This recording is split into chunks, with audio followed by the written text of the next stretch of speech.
Thanks for watching Mid-Morning this Monday. A local business is refocusing on diversity in our community. Give a Voice is a new initiative by Media Minefield that's helping black business owners and entrepreneurs gain access to PR services. Joining us now live on Skype to tell us more about it is the founder and CEO of Media Minefield, Christy Peel. Hi, Christy.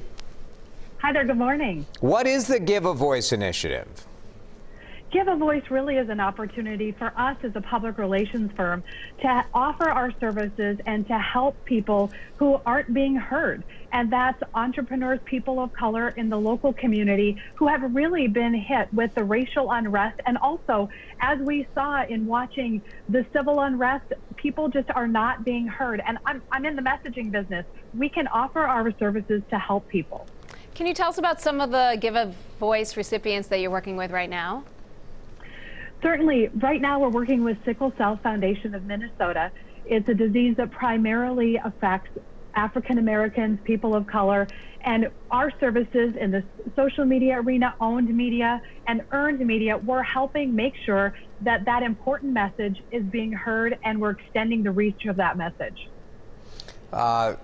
Why do you think there's been a disconnect historically in some of our, minority-owned businesses? Is it the lack of money to hire PR people, or what do you think the situation is? As I sat on my couch with my family and watched what was happening in the days after George Floyd's murder, it was clear that people are not being heard.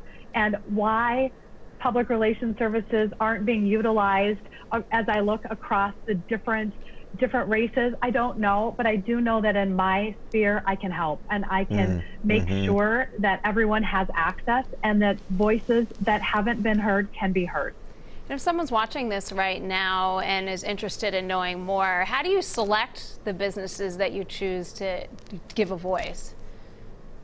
Sure. People can go to the contact, there's a contact form at media-minefield.com and tell us about their business. And we're really looking for businesses that need help, nonprofits that are in communities, serving communities of color who just haven't had access before. A part of your effort here is taking a look at your own workplace, right, and making sure you are doing a good job of having all the range of voices at the table, right? And that's been really hard, I won't lie. And watching what's been happening and just having my eyes open, I can read books, I can watch videos, I can have hard conversations, but that's very different from really making change and looking internally and thinking about the diversity at Media Minefield, which we're working on, and thinking about our leadership development program, which didn't include enough voices, and we're making changes. And then what advice, Christy, do you have for other business leaders who are in that same process? It's really difficult to turn to your executive team and say, okay, how can we do better? We have an opportunity, whether it's a business that has a service or a product, how can we use what we know to help others? And how can we make our organization better by making it more diverse? Yeah, and we know it will be better when it's more diverse, but it's the work needs to happen, right? It is work. Christy, a great effort here to reach out and provide those services. We appreciate you telling us about it. Thank you so much.